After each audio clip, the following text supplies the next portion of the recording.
আদিবাসী martial শেমলেং এর উদ্যোগে সাড়ম্বরে পালিত হলো হাসা ভাষা বিজয় দিবস। আদিবাসী মার্শাল শেমলেং কেন্দ্রীয় কমিটি ভারতের উদ্যোগে সারা রাজ্যের পাশাপাশি দক্ষিণ দিনাজপুর জেলাতেও সাড়ম্বরে উদযাপিত হলো হাসা ভাষা বিজয় দিবস। সোমবার বুনিয়াদপুর ফুটবল মাঠ থেকে আদিবাসী মার্শাল শেমলেং কেন্দ্রীয় কমিটির পক্ষ থেকে বুনিয়াদপুর শহর জুড়ে একটি মিছিলের আয়োজন করা হয়। মিছিল শেষে বিভিন্ন মনীষীদের প্রতিকৃতিতে মাল্যদান করা হয় এবং আনুষ্ঠানিকভাবে পতাকা উত্তোলন করা হয়। পতাকা উত্তোলন করেন আদিবাসী মার্শাল শেমলেং কেন্দ্রীয় কমিটির সদস্যরা।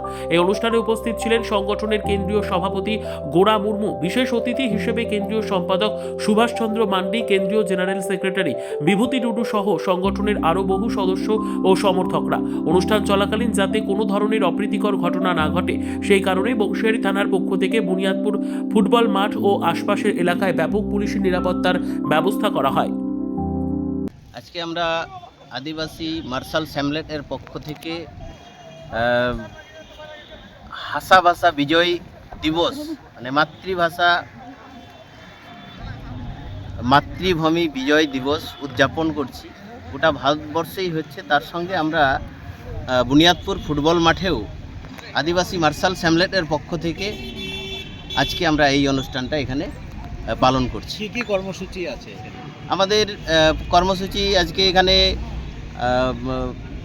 এই আমাদের অতিথি যেমন পতাকা উত্তোলন হয়ে গেল, আমাদের মনীষ ঋষিদের মাল্যদান হয়ে গেল, এখন অতিথি বরণ, এর সঙ্গে সাংস্কৃতিক অনুষ্ঠান মঞ্চে আমাদের সংস্থার যে বক্তব্য, তারপরে সবার শেষে একটা র্যালি কর্মসূচি রয়েছে। ব্যুরো রিপোর্ট, উত্তর বাংলা সংবাদ।